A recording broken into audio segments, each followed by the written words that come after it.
On m'a toujours dit qu'il fallait choisir entre avoir une carrière brillante et réussir sa vie de famille. Les statistiques concernant les femmes qui veulent réussir leur famille et réussir leur carrière font vraiment peur. Une personne sur 3 à l'échelle mondiale pense qu'avoir une famille pénalise les femmes. Du coup, est-ce que c'est vraiment possible d'avoir les deux ? Pour ma part, j'ai grandi en Bretagne, avec une majorité de personnes qui n'étaient pas nécessairement ambitieuses et pour qui être mère au foyer, c'était une vraie fin en soi. Les femmes autour de moi, elles sont très investies dans la maternité, la construction de la famille. Elles étaient souvent mamans très jeunes et ma propre mère m'a éduquée avec vraiment le sens de l'éducation, le fait d'avoir eu tous ses enfants avant 30 ans. Finalement, le fait de construire ma propre famille, c'est devenu très important pour moi. Du coup, j'ai vraiment évolué avec l'envie d'être en couple, de me marier, d'avoir des enfants et de pouvoir aussi les élever moi-même et de leur transmettre un tas de valeurs incroyables. Mais à côté de ça, ces mêmes personnes n'étaient pas forcément très investies dans leurs études. Elles ont passé leur bac, mais je ne me rappelle pas vraiment avoir fréquenté des personnes qui avaient une carrière déjà bien définie dans leur esprit ou une idée bien arrêtée. Je n'ai jamais connu d'entrepreneur. Pour moi, être patron, c'était uniquement des hommes du CAC 40 que je trouvais dans les magazines, mais je ne connaissais pas de chef d'entreprise. Ou alors, c'était des graphistes freelance. Et puis, il y a les films. Les fameux films qui vont faire toute notre éducation, avec les standards hollywoodiens, des femmes ambitieuses, belles, carriéristes, qui voyagent, qui possèdent le monde entier, mais qui finalement n'ont pas d'attache, pas d'hommes, pas de conjoints, pas d'enfants, ou qui sont très solitaires. Ou alors des hommes qui dominent le monde. À mon époque, il y avait même une expression qui s'appelait « promotion canapé » pour parler des femmes talentueuses qui avaient obtenu un poste. Et par promotion canapé, on ne parlait pas du tout de code promo. Les autres modèles, ce sont les influenceuses, les stars, mais il n'y a rien de réel. Tu vois des photos de stars, de couple goals toute la journée, et du jour au lendemain, elles divorcent comme si de rien n'était. J'ai d'ailleurs été DRH pendant plusieurs années, j'ai côtoyé des cadres qui étaient très malheureux. Soit les femmes avaient des postes moins importants, parce qu'elles avaient des enfants ou parce qu'elles risquaient d'en avoir, soit elles avaient des vies de couple vraiment tristes, et elles s'enfuyaient dans leur travail pour l'éviter. Du coup, j'ai vraiment commencé à comprendre que la société nous impose des modèles préfaits qui sont tournés soit vers l'ambition, la carrière, l'argent, l'entrepreneuriat, soit vers la famille. Un modèle plus traditionnel, une maman qui prend soin de ses enfants, qui les emmène au musée, qui prépare leur gâteau au chocolat de soja tous les matins. Et oui, je sais que le chocolat de soja, ça n'existe pas. Et c'est un peu comme ça que mes interrogations ont démarré. Est-ce qu'on doit vraiment sacrifier sa carrière ou sacrifier sa vie de famille ? Est-ce qu'on peut vraiment avoir les deux ? Et c'est justement parce que j'aurais aimé connaître des personnes pour répondre à cette question que je vous ai préparé cette vidéo. Je me suis mariée à 21 ans. Tu as bien entendu. Mariée, de mon plein gré, à 21 ans et pas à un homme de 4 fois mon âge. Lui et moi, on avait 21 ans, on était encore étudiants. On était en dernière année de master, moi je venais juste de finir mon master de droit et d'intégrer Audencia pour le master grande école. Et Sylvain entrait en M2 stratégie. Tout le monde nous prenait pour des fous à l'école, mais aussi dans notre famille. Mais aujourd'hui, j'ai 2 enfants qui ont 6 ans et 1 an et j'ai été DRH pendant 7 ans et je gère aujourd'hui une start-up de 30 salariés que j'ai créée enceinte et donc qui a le même âge que ma fille. Pour être sincère, j'ai toujours été très ambitieuse. J'ai grandi dans un milieu pauvre. Mes parents sont immigrés et ils sont arrivés de Madagascar sans rien, sans diplôme. Et il se trouve que moi, j'étais très douée à l'école et qu'en plus, j'aimais bien ça. L'argent, c'était un moteur très important pour moi parce qu'on en a beaucoup manqué et j'aimais énormément l'école. J'ai eu de l'avance à l'école, j'ai commencé à travailler très jeune, vers 14 ans, et j'ai occupé mes premiers postes de cadre à 21 ans à la fin de mes études. Et puis, clairement, je n'ai jamais eu la personnalité d'une femme au foyer. J'ai toujours eu envie de fonder ma famille, d'avoir des enfants, de les éduquer, mais pas de faire uniquement ça.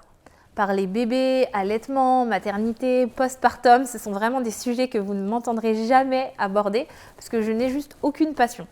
Ma passion, c'est ma famille avec mon mari et mes enfants, et puis mon business, mais vraiment ce sont 2 entités bien séparées. Discuter après l'école avec toutes les mamans du prochain anniversaire de la petite Mathilda, c'est pas pour moi.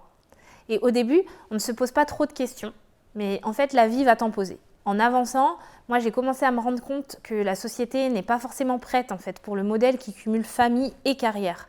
Ou alors, on les appelle des superwoman pour bien préciser que ça n'existe pas. Et la vérité, c'est vrai que c'est difficile. Mais ce n'est pas impossible et c'est même très cool. Il y a juste des choses à prendre en compte pour pouvoir y arriver.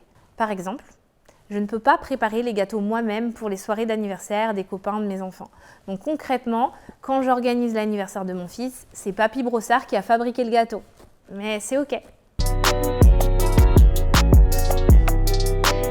Quand tu n'as pas envie de choisir entre les deux, Tu vas te demander aussi si tu es normal. Parce que comme je te l'ai dit, moi je n'ai pas vu de modèle. Donc pour moi, c'était déjà assez atypique. Tous les choix que j'ai faits ont été assez mal jugés. Et puis ça a des implications très très concrètes. Par exemple, se marier quand on est étudiant. Les gens, ils peuvent vraiment pas comprendre.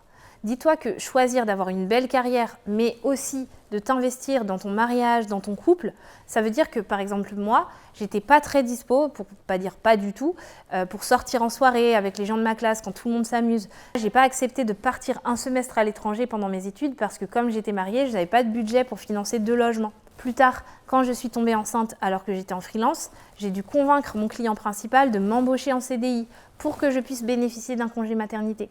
Et j'ai travaillé jusqu'à 8 mois de grossesse. Donc, j'ai accouché 2 jours après mon arrêt.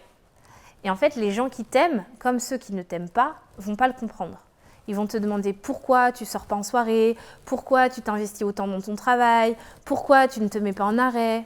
Et peut-être que toi aussi, tu es comme ça, à te demander si tu es normal de vouloir les deux, si c'est vraiment possible. Et peut-être même que tu culpabilises parce que, quel que soit ton choix, il y a toujours une personne qui ne comprend pas. En fait, la vérité, c'est qu'il y a un moment où moi j'ai dû apprendre à me dégager vraiment de ce que les gens pensaient de moi. Parce qu'ils n'étaient pas moi. Comme je vous l'ai dit, il y avait soit les carriéristes qui ne voient jamais leurs enfants quand elles en ont, soit les femmes au foyer qui ne veulent pas travailler parce qu'elles ne vivent que pour leurs enfants, soit les mamans qui travaillent parce qu'elles n'ont pas le choix, mais qui ont un travail de 9h à 16h. Et on est d'accord que même en 2022, il n'y a quand même pas énormément d'opportunités intéressantes sur ce rythme horaire. Donc à un moment donné, j'ai juste accepté. J'ai accepté qui j'étais. J'ai accepté que moi, j'avais envie d'être mariée. En plus, mon mari est canon. Et je veux m'investir pour que ça marche et avoir des enfants, les élever. Je veux les connaître, je veux leur transmettre des valeurs. Et j'ai envie de réussir professionnellement, de diriger mon entreprise, d'aller le plus loin possible et d'apporter quelque chose au monde. Et je veux être les deux. Je n'ai pas envie de choisir. Donc aujourd'hui, je suis mariée, je suis maman de 2 enfants que j'aime, que j'ai allaités, que j'éduque moi-même. Et je suis aussi une chef d'entreprise de 30 personnes que j'aime et que je dirige de mon mieux. Ça m'a pris beaucoup de temps d'être alignée avec ça. Pour vous dire, quand j'ai monté mon entreprise Scale You Up, j'ai voulu intégrer un incubateur parisien qui s'appelle le School Lab. J'ai passé les entretiens de sélection et j'étais alors enceinte de ma fille de 5 mois. C'était en visio, donc ça se voyait pas trop. J'ai pas osé leur dire que j'étais enceinte. Et j'ai même attendu 3 mois après mon intégration avant de leur annoncer parce que j'assumais pas. J'avais vraiment peur que ça donne une image moins dynamique ou que les gens croient moins à mon projet. Donc pour être honnête, ça m'a vraiment pris du temps. Mais aujourd'hui, je suis complètement alignée avec ça. Je sais que je suis faite pour faire les deux et que ma famille est hyper importante pour moi, mais aussi ma carrière. Alors, comment on fait? Premièrement, déjà, tout est honorable. Être mère au foyer, c'est parfaitement honorable et tout à fait acceptable. Être ambitieuse et ne pas vouloir d'enfants, c'est aussi complètement honorable et c'est un vrai choix qui a du sens. Être les deux, c'est aussi un vrai choix et c'est aussi possible. Mais il faut clairement être intentionnel pour pouvoir y arriver. Ça demande énormément d'énergie. Et clairement, si vous avez comme focus ces 2 points, vous ne pouvez juste pas tout faire. Ce qui m'amène au deuxième point, il faut l'accepter. Par exemple, moi de mon côté, j'ai une femme de ménage pour m'aider parce que c'est juste impossible pour moi de tout faire. Donc j'ai renoncé à être moi-même la fée du logis. Je ne participe pas aux sorties scolaires par exemple. Côté business, j'ai aussi choisi d'être freelance pendant plusieurs années parce que je voulais justement m'occuper de mon fils et travailler seulement quelques jours par semaine pour pouvoir le faire. Investir dans ma famille, être propriétaire. Et le vrai risque, c'est d'être mal jugé. Parce que ce sera vraiment dur de trouver beaucoup de gens qui vous comprennent, mais vraiment, c'est possible et c'est génial. Je ne peux pas être au bureau de 8h à 22h à la Défense. J'ai créé une entreprise donc en remote qui me permet de chercher mes enfants, d'être là pour eux, de m'investir avec eux. Et quand je suis avec mes enfants, j'ai un planning, des temps de jeu, de découverte, de sieste. Et quand je suis au travail, je ne fais pas des réunions qui ne servent pas. Tout est minuté et j'essaye vraiment d'être hyper efficace. Donc il y a beaucoup moins d'espace pour la spontanéité. Mais un bon conseil que je peux vous donner, c'est aussi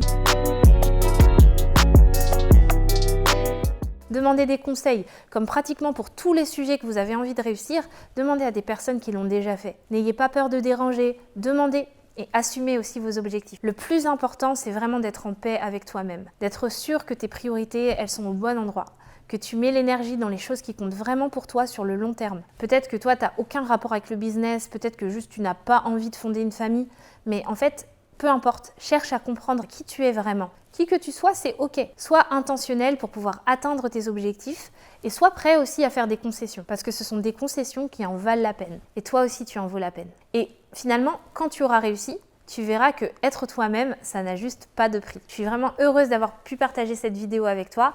J'espère qu'elle t'a plu. Donc n'hésite pas à t'abonner, comme d'habitude, à activer la petite cloche et à partager si ça te plaît. Et puis, si jamais vous avez des questions ou envie d'en parler, on se retrouve sur Instagram ou alors en commentaire. À bientôt mes lumières!